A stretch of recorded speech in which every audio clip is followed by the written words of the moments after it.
Kita lupa bahwa kedudukan kita itu tinggi sebagai manusia yang mulia. Lupa dengan sebab-sebab kebahagiaannya. Banyak jalan kebahagiaan manusia ini yang dituntun oleh syariat gitu. Makanya dalam agama disebutkan apa, Pak? Inna fid dunya jannah. Sesungguhnya di dalam dunia ini ada surga. Wa man lam yadkhulha lam yadkhul jannatal akhirah. Barang siapa yang tidak merasakan nikmatnya surga di dunia ini, maka dia tidak akan juga bisa merasakan nikmat surga yang sebenarnya. Gimana itu? Nikmat dengan ketaatan kepada Allah itulah disebut dengan jannah di dalam dunia ini, Pak ya.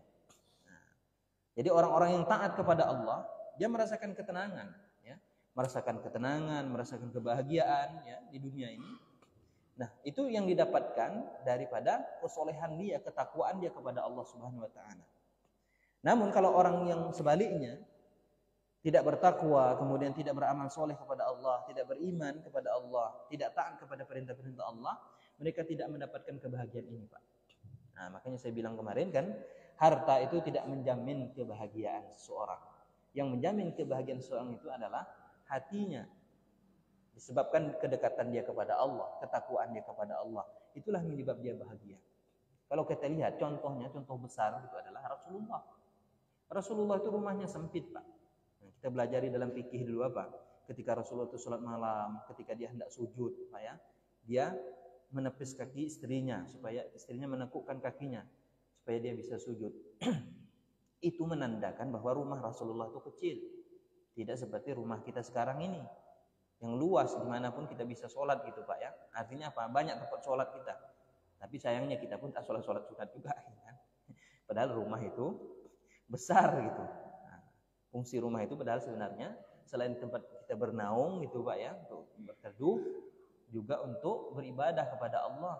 Maka Nabi mengatakan wala taj'alu buyutakum qubura. Janganlah kalian jadikan rumah kalian itu seperti kuburan, sepi daripada ibadah-ibadah kepada Allah. Nah, rumah Rasulullah itu kecil dia. Tapi Rasulullah itu adalah orang yang paling bahagia di dunia ini. Sebab kenapa? Kebahagiaan disebabkan ketakwaan dia kepada Allah. Ketaatan dia kepada Allah Subhanahu wa taala, kecintaannya kepada Allah. Nah, itu dia. Itu fungsi daripada kita belajar agama. Belajar agama ini tuh, Pak ya, untuk kita mendapatkan ketenangan. Jadi orang bilang, saya dulu katanya kan dengan kemaksiatan yang saya lakukan. Setelah saya mengenal agama ini, katanya ada dua fungsi, ada dua efeknya yang saya rasakan betul-betul luar biasa katanya. Yang pertama enak tidur, yang kedua adalah saya merasa tidak cemas dengan keadaan dunia ini katanya. Itu luar biasa, Pak, kalau orang dapat seperti itu. Agama itu membawa kita begitu, membawa kita tenang gitu, Pak ya.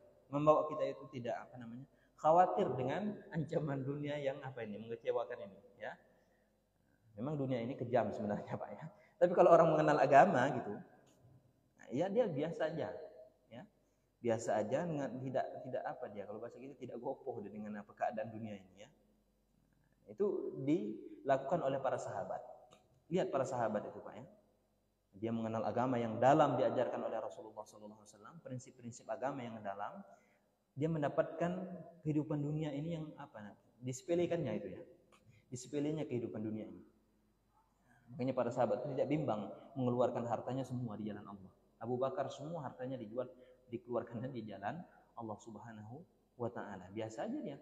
Enggak ada dia bimbang gitu, Pak ya, enggak ada dia kesal gitu. Kenapa?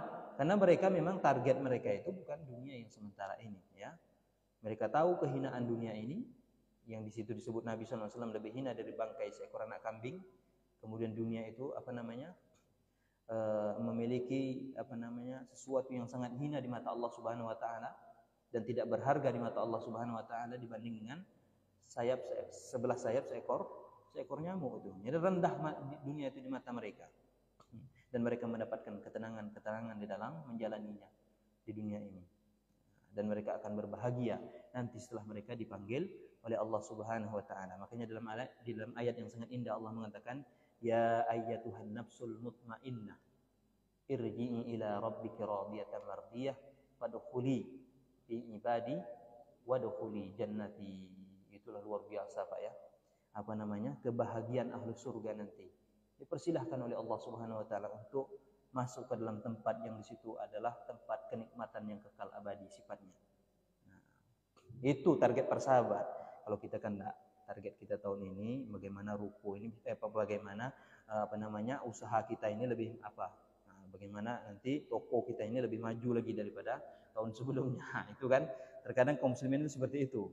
Nah, bagaimana nanti kedudukan kita lebih naik lagi nih, pangkat kita. Nah, seperti itu kaum muslimin sekarang target mereka. Tapi para sahabat tidak, bukan itu target mereka.